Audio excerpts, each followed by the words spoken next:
దళితులు, పేదలు, బ్రాహ్మణులు మరియు శేఖర్ పూర్ణ గారి సచిత్ర వ్యాసం. నమస్కారం. నా పేరు చంద్రశేఖర్ విట్టసంద్ర. నా పేరు చివర మా పూర్వీకుల గ్రామం పేరు తప్ప, శర్మ, రావు, దీక్షిత్, చతుర్వేది లేదా మరే ఇతర శీర్షికలు, అంకపదాలు లేవు. తిరుపతి తిమ్మప్పను కొలిచే ఒక బ్రాహ్మణ కుటుంబంలో నా జననం జరిగింది. నా తండ్రిగారైన గుండన్న గారు శృంగేరిలో కొంతకాలం విద్యాభ్యాసం చేశారని మా కుటుంబంలోని పెద్దలు తరచూ గుర్తు చేసుకుంటూ ఉండేవారు. వేసవి రోజుల్లో మా తండ్రిగారు శృంగేరి మఠం పక్కనే ప్రవహించే నదికి ఈత కొట్టడానికి వెళ్లేవారట. ఒకసారి చంద్రశేఖర భారతి గురువులు స్నానం చేయడానికి వచ్చినప్పుడు దేవుని గుడి పక్కన ఉన్న నదిలో కొట్టుకుపోతుండటం గమనించి, మంచి ఈతగాడైన మా తండ్రిగారు వారిని రక్షించి ఒడ్డుకు చేర్చారు అనే కథను నేను కుటుంబ పెద్దల ద్వారా విన్నాను. చంద్రశేఖర భారతి గారు పరమపదించిన తర్వాత నేను జన్మించడంతో, వారి జ్ఞాపకార్థం నాకు చంద్రశేఖర్ అని పేరు పెట్టారని ఆ తర్వాత తెలిసింది.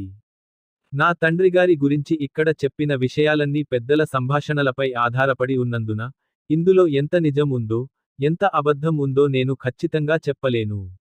గుర్తింపు మరియు సన్యాస భావన. బ్రాహ్మణ కుటుంబంలో జన్మించడం అనేది నా చేతుల్లో లేదు, ఎందుకంటే పుట్టుక అనేది మన ఎంపిక కాదు. ఎటువంటి ఎంపిక లేకుండా బ్రాహ్మణ కుటుంబంలో జన్మించినప్పటికీ, నేను ఎన్నడూ నా భుజంపై యజ్ఞోపవీతాన్ని, జంధ్యాన్ని ఉంచుకోలేదు. పండుగలు లేదా కుటుంబ శుభకార్యాల సందర్భాలలో పెద్దల ఒత్తిడి మేరకు కొన్నిసార్లు ధరించాను. కానీ అది 2 రోజుల కంటే ఎక్కువ కాలం నా భుజంపై ఉన్న సందర్భాలు చాలా అరుదు. నాకు కానీ, నా కుటుంబ సభ్యులకు కానీ యజ్ఞోపవీతాన్ని ధరించే నైతిక అర్హత లేదా ధార్మిక సంప్రదాయబద్ధమైన అర్హత లేదని నేను నమ్ముతాను. ఈ నిర్ణయానికి 2 కారణాలు ఉన్నాయి. మొదటి కారణాన్ని నేను ఇప్పటికే చెప్పాను. రెండవ కారణం, నాకు చిన్నప్పటి నుండి సన్యాస జీవితం పట్ల ఆకర్షణ ఉండేది. సన్యాసం స్వీకరించే వారు తమకు తామే యజ్ఞోపవీతాన్ని తీసివేసి, తమ శ్రాద్ధ కర్మలను తామే చేసుకునే సంప్రదాయం ఉందని విన్నాను. నాకు కానీ, నా పెద్ద లేదా చిన్న బంధువులకు కానీ, ఇప్పటి లేదా నా పూర్వ తరాల వారికి యజ్ఞోపవీతాన్ని ధరించే అర్హత లేదు. పండుగ రోజుల్లో వండే భోజనాన్ని ఆస్వాదించే పరిమిత పరిధికి మాత్రమే నా కార్యకలాపాలను ఉంచడానికి ప్రయత్నించాను. స్పృహపూర్వకంగా జంధ్యాన్ని తీసివేశాను. ఇవన్నీ పక్కన పెడితే, నా మనస్సుకు అనిపించిన 1-2 మాటలను ఇక్కడ నమోదు చేయాలనుకుంటున్నాను. మొదటి నుండి నాకు సన్యాసంపై ఆసక్తి. సన్యాసి అయిపోవాలనే తపన, ఒత్తిడి నన్ను నిరంతరం వెంటాడుతూనే ఉన్నాయి. కర్ణాటక హైకోర్టు కేసుల్లో హాజరైన అభ్యర్థనలను, వాదనలను వినిపించడానికి వెళ్లేటప్పుడు కొద్దిగా ఉతికి ఇస్త్రీ చేసిన ప్యాంటు, షర్టు ధరించడం మినహా, మిగిలిన సమయాల్లో కాషాయ పంచె కట్టుకోవడమే అలవాటు చేసుకున్నాను. ఆ విధంగా, నేను పూర్తి సన్యాసిని కాకపోయినా, నన్ను నేను ఒక అర సన్యాసి గా వర్గీకరించుకున్నాను. ఇలా అన్నంత మాత్రాన ఇతరులు నా ఆశీస్సులు కోరి నా కాళ్లపై పడాలని కాదు. బదులుగా పెద్దలైనా, పిన్నలైనా వారందరికీ నేను సాష్టాంగ నమస్కారం చేయడానికి సిద్ధంగా ఉన్నాను, లేదా మనస్సులోనే చేస్తూ ఉంటాను. సామాజిక పరిస్థితులు మరియు సిద్ధాంతాల ఘర్షణ. దీనితో పాటు, సామాజిక వాతావరణంలో ఉన్న ఉచ్చ, నీచ భేదాలను చూసి నేను బాధపడ్డాను, ఆ నిందాపూర్వక మాటల అనుభవాలను నేను ఎదుర్కొన్నాను. అంతేకాకుండా, 6వ తరగతితోనే చదువు ఆపేయడం వల్ల ఇంట్లో ప్రతిరోజూ తిట్లు తీవ్రమవుతూ వచ్చాయి. నాపై ఎంతో కొంత ప్రభావం చూపిన గాంధీ, కార్ల్ మార్క్స్ లాగా, అందరిలో ఒకడిని కావడం, ఎల్లర ఒళగాగలు కోసం నా కార్యకలాపాలను విస్తరించుకోలేకపోయానే అనే బాధ కూడా నాలో ఉంది. సామాజిక పరిస్థితులను ముందుకు నెడుతూ, చరిత్రను జోడించి, సామాజిక అసమానతలకు బ్రాహ్మణ జాతే ఏకైక కారణం అని నా అత్యంత ఆప్తులు తీవ్రంగా వాదిస్తూ ఆనందించడాన్ని నేను పూర్తిగా అంగీకరించను. ఆ వాదనలలో ఉండే నిందలు నాకు చాలాసార్లు బాధను మాత్రమే కలిగించాయి. నిత్యాగ్నిహోత్రం, త్రికాల సంధ్య వందనం చేయకపోతే నువ్వేం మనిషివి అని గంభీరమైన స్వరంతో నియమాలను ఖచ్చితంగా అమలు చేయాలని ఒత్తిడి తెచ్చే సాంప్రదాయ బ్రాహ్మణ పెద్దలకు మరియు ప్రస్తుతం బతికున్న పెద్ద, చిన్న బ్రాహ్మణులందరికీ నా ధిక్కారం తెలియజేస్తున్నాను. ఇవన్నీ విని నన్ను ఒక స్వార్థ కుడిపక్ష, రైట్ వింగ్ వాది అనే నిర్ణయానికి వచ్చేయకండి. అదే సమయంలో, నేను రోజులో 24 గంటలు ఎడమపక్ష, లెఫ్ట్ వింగ్ కార్యకలాపాల్లో మునిగితేలే వ్యక్తిని కూడా కాదు. నేను జంధ్యానికి వేలాడేవాడిని కాదు. అటు ఎడమపక్ష సిద్ధాంతానికి పూర్తిగా లొంగిపోకుండా, ఇటు జంధ్యానికి మోకరిల్లిన బ్రాహ్మణుడిని కాకుండా, ఈ రెండింటి మధ్య నలిగిపోతూ బతికే నరకప్రాయమైన శాపం నా లాంటి వాళ్లకు నరకాన్ని మాత్రమే చూపిస్తుంది తప్ప మోక్షాన్ని ప్రసాదించదు.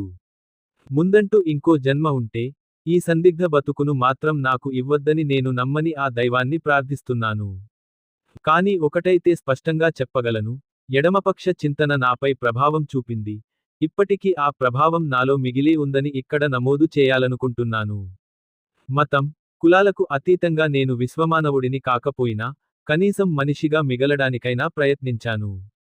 రాష్ట్రీయ స్వయం సేవక్ సంఘ్, ఆర్ఎస్ఎస్, మరియు కమ్యూనిస్ట్ పార్టీల పోరాటాలను నేను ఒకేసారి గౌరవించగలను. ఇది ప్రస్తుతం నాకున్న సందిగ్ధ స్థితి. నా లాంటి వారు కోట్ల మంది ఉన్నారనేది నిజం. దళిత ఉద్యమాలు మరియు ఏఐఏఐ ప్రభావం. ఇక్కడి నుండి ఈ సచిత్ర వ్యాసం యొక్క రెండవ ముఖ్య భాగమైన నా ఆలోచనలను, ప్రతిస్పందనలను నమోదు చేస్తున్నాను. ఈ విషయానికి, దళిత మరియు ఎడమపక్ష ఉద్యమాలపై ఏఐ, కృత్రిమ మేధస్సు, ప్రభావం ఎలా ఉంటుంది అనే ప్రశ్న తరచూ తలెత్తుతోంది. దీని గురించి ఇద్దరితో క్లుప్తంగా మాట్లాడటానికి ప్రయత్నించాను. ఎవరితో అని అడిగితే, వెంటనే గుర్తుకు వచ్చేది ప్రజావాణి పత్రికలో నా సహోద్యోగి అయిన ఇందుధర హొన్నాపుర, ప్రస్తుత గ్రేటర్ బెంగళూరు అథారిటీ లీగల్ సెల్లో లా ఆఫీసర్గా పనిచేస్తున్న చైత్ర హొన్నాపుర, మరియు నియాజ్ ఫారూఖీ రాసిన అద్భుతమైన గ్రంథం, an ordinary man's guide to radicalism ను అనువదించిన నా సహోద్యోగిడి ఉమాపతి. ఓయ్ ఉమాపతి, నీ అనువాద గ్రంథాన్ని ఎవరు సరిచూశారో తెలియదు కానీ, అందులో బండి నిండా అచ్చు తప్పులు ఉన్నాయి. ఒకవేళ రెండవ ముద్రణ వస్తే ఆ తప్పులను సరిదిద్దుకోమని నీ ప్రచురణకర్తకు చెప్పు, ఇదే నా విన్నపం. ఈ అనువాద ముద్రణ గురించి నేను చెప్పిన మాటలు వింటే, నేను బ్రాహ్మణ మూలాలు ఉన్నవాడినని మీకు అర్థం కావచ్చు. నేను kannadasaahitya.com ను నడుపుతున్నప్పుడు చాలా మంది రచయితల కృతులను డిజిటలైజ్ చేయడానికి అనుమతి కోసం వారిని కలిసేవాడిని. మన దళిత కవి డాక్టర్ సిద్ధలింగయ్య గారి అనుమతి కోసం వారి ఇంటికి కూడా వెళ్ళాను. ఆ సమయంలో మా మధ్య జరిగిన సంభాషణ సారాంశం ఇది. పాఠశాలల్లో ఇంగ్లీష్ విద్యను అందించకపోవడం వల్లే దళితులు వెనుకబడిపోయారు అనే వాదనను వారు ఎంతో మార్మికంగా, ఆవేదనతో వ్యక్తపరిచారు. దానికి నేను ఈ విధంగా స్పందించాను. ఇంగ్లీషును మీరే ఉంచుకోండి, మాకు కంప్యూటర్ వదిలేసేయండి. ఏదేమైనా, నేను మూలతః బ్రాహ్మణ కుటుంబంలో పుట్టినవాడిని కదా. నా వాదనను మరింత స్పష్టం చేయడానికి ఈ వ్యాస కేంద్రానికి అనుగుణంగా ఒక పరిస్థితిని ఊహించుకుందాం. ఒక పెద్ద ఐటీ ఆఫీస్. దాని కాంపౌండ్ పక్కన రోడ్డు పక్కన ఒక బండి మీద వేయిస్తున్న, ఉడికించిన శనగకాయలను, వేరుశెనగ పప్పులను అమ్మే ఒక వ్యాపారి. 4 పైసలు, రూపాయలు ఎక్కువ వస్తాయని ఐటీ ఆఫీస్ పక్కనే శనగకాయలు అమ్ముకుంటూ ఎలాగోలా తన ఖర్చులను వెళ్లదీసుకుంటుంటాడు. అదే కృష్ణరాజేంద్ర, కేఆర్ మార్కెట్కి వెళ్తే కొంచెం తక్కువ ధరకు కొనవచ్చనేది నిజమే. ఐటీ ఆఫీస్ ఉద్యోగులు ఆఫీస్లో దొరికే పిజ్జాలు, బర్గర్లు తిని విసుగు వచ్చినప్పుడు, ఆఫీస్ మెట్లు దిగి వచ్చి, కాంపౌండ్ అవతల ఉన్న బండి వద్ద శనగకాయలు లేదా ఫుట్పాత్ పై ఉన్న చిన్న దుకాణంలో సీసాలో ఉన్న వేరుశెనగ పట్టి, చిక్కి, కొని తింటారు. ఒక సిగరెట్ వెలిగించి, ఆఫీస్ విషయాల గురించి సహోద్యోగితో ముచ్చటించే సుఖాన్ని అనుభవిస్తూ, వేలల్లో జీతం సంపాదించే ఆ ఉద్యోగికి, ఈ శనగకాయల వ్యాపారి కొంచెం ఎక్కువ లాభానికి అమ్మడం నాకేమీ పెద్ద నేరంగా అనిపించదు. దానిని కొనే ఐటీ ఉద్యోగికి ఆ 2 పైసల అదనపు ఖర్చు పెద్ద నష్టమేమీ కాదు. నేనేమి అతన్ని రాబిన్హుడ్ అని భావించను. కానీ, అలా విచ్చలవిడిగా ఖర్చు చేసే గుణం, ఒక రకమైన అహంకార పూరిత విలాసం వల్లే మార్కెట్ ధరలు విపరీతంగా పెరిగిపోతున్నాయి. దీనివల్ల ఒక దళితుడు లేదా ఒక పేదవాడు ఆ ధరలను భరించే శక్తిని కోల్పోతున్నాడనేది మన కళ్ల ముందే ఉన్న సత్యం. మార్కెట్ ధరలను తట్టుకునే శక్తి శనగకాయల వ్యాపారికి, దళితుడికి, పేదవాడికి లేదా నా లాంటి వాడికి రోజురోజుకు క్షీణించిపోతోంది. మధ్యతరగతికి చెందిన నాకే ఆ మార్కెట్ ధరలను భరించే శక్తి లేదు. మరి ఇప్పుడు దళిత సమూహాలు, శనగకాయల వ్యాపారి, పేదవాడు లేదా నా లాంటి వాడు, మనమంతా ఏ సంఘంలో చేరాలి? రాబోయే విపత్తు. ఏఐఏఐ రాకవల్ల ఉద్యోగాలు కోల్పోతున్న వేలాది మంది ఉద్యోగులు, రాబోయే రోజుల్లో ఈ శనగకాయల వ్యాపారితో చేతులు కలిపే రోజులు చాలా దూరంలో లేవని స్పష్టమవుతోంది.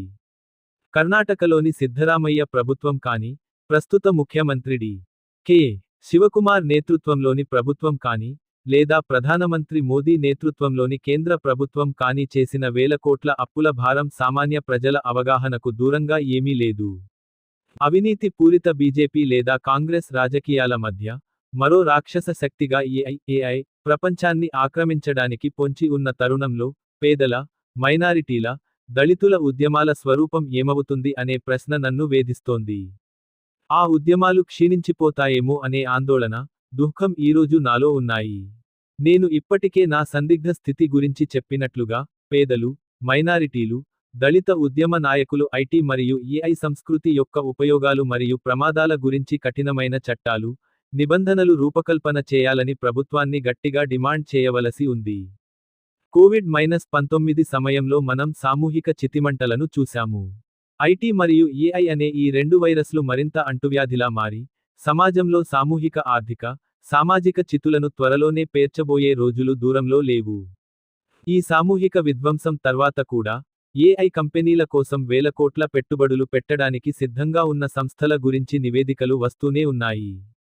దేని గురించి మనం బాధపడాలి, దేనిని చూసి సంతోషపడాలి అనే విషయంలో మనం మరింత స్పృహతో ఉండాలి. ఈ పరిస్థితి నాలో నిరాశతో కూడిన ఆందోళనను, విషాదాన్ని పెంచుతోంది. ముగింపు. ఇదంతా విన్న తర్వాత నాదొక చిన్న విన్నపం. నన్ను, అపరాధభావం ఉన్న బ్రాహ్మణుడు అని వర్గీకరించకండి. కులమతాలకు అతీతంగా బతకాలనేదే నా ప్రయత్నం. ఈ విషయంలో నేను గెలిచాను అనే అహంకారం నాకు లేదు. నా ఈ ఆలోచనల భారాన్ని భరించి విన్న ప్రతి ఒక్కరికీ నా ధన్యవాదాలు. ఒకటైతే ఖాయం. అటు బ్రాహ్మణులు నన్ను చేర్చుకోరు, బహిష్కరిస్తారు. ఇటు బ్రాహ్మణేతరులు నన్ను ఆహ్వానించరు, వారు నన్ను దూరం పెడతారు. ఆర్ఎస్ఎస్ నన్ను నమ్మదు. కమ్యూనిస్ట్ పార్టీ నన్ను బయట ఉంచుతుంది. నేను ఎవరి మధ్య అయితే నా జీవితాన్ని నిర్మించుకున్నానో, వారే నన్ను దూరం పెట్టినప్పుడు, మరియు నేనే వారిని బహిష్కరించి వారి నుండి విడిపోవాలని నిర్ణయించుకున్నప్పుడు, నేను వానప్రస్థానికి ఆవల ఉన్న సన్యాసత్వాన్ని పొందినట్లే కదా? తదుపరి విషయానికి, నేను ఎందుకు వెల్లుల్లి వేసిన పదార్థాలు తినను మరియు శాఖాహారిగానే ఎందుకు మిగిలిపోయాను అనే విషయాల గురించి నా ఆలోచనలను రాబోయే రోజుల్లో పంచుకుంటాను. గౌరవాలతో, శేఖర్ పూర్ణ జూన్ 13, 2026.